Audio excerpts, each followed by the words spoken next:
In these problems, we are being asked to report about the behavior of a tangent to the graph, a tangent line to the graph, at an inflection point.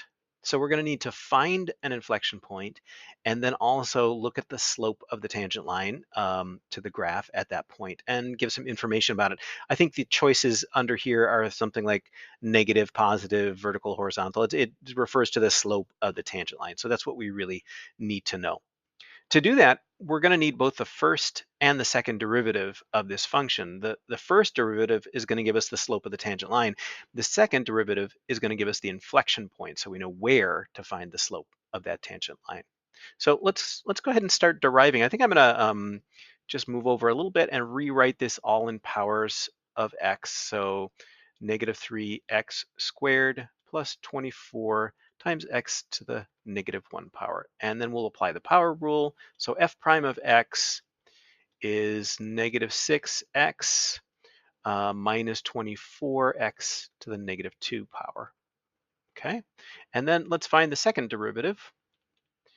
That negative 6x just becomes a negative 6, and we get a positive 48 and x to the negative 3. At this point, you may want to stop and rewrite these with x on the bottom of a fraction, just to remember that you might be plugging in a value that makes this function undefined. With the second derivative, you can find an inflection point where the function is 0 or where it's undefined sometimes. So you can look at both of those, but you'll want to know. And especially when we're looking at the slope of the tangent line, an undefined function is going to tell you that the slope is vertical rather than increasing, decreasing, or horizontal. Okay, so let's find an inflection point, or try to, by setting this equal to 0. And I'll add 6 to both sides. And I'll rewrite this with this on the bottom. And let's see, that's going to be 48 divided by 6 equals x cubed. That's 8. So x equals 2. All right, so that's the x coordinate. We want an order pair here for this inflection point. So to find that, we just plug 2 back into the original function, because this inflection point is a point on this function. And let's see, we've got negative 3 times 2 squared. That's negative 12 plus 24 divided by 2. That's positive 12. Okay, so that's 0. So we're at the point 2, 0. All right, we've got that piece done. Now we want to examine the slope of the tangent line at that point.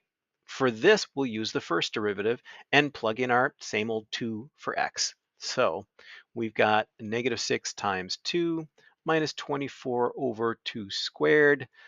Both of those numbers are negative, so this is going to add up to a negative number. So our slope is negative, and it'll, under this box, it'll say negative or decreasing or something like that.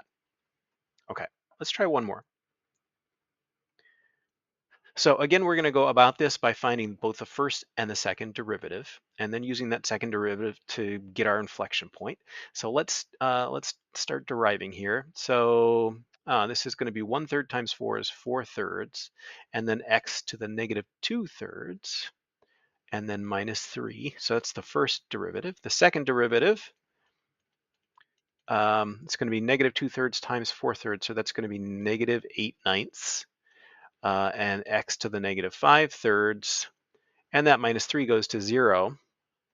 I'm going to rewrite this as negative 8 over 9, and this is the cube root of x to the 5th.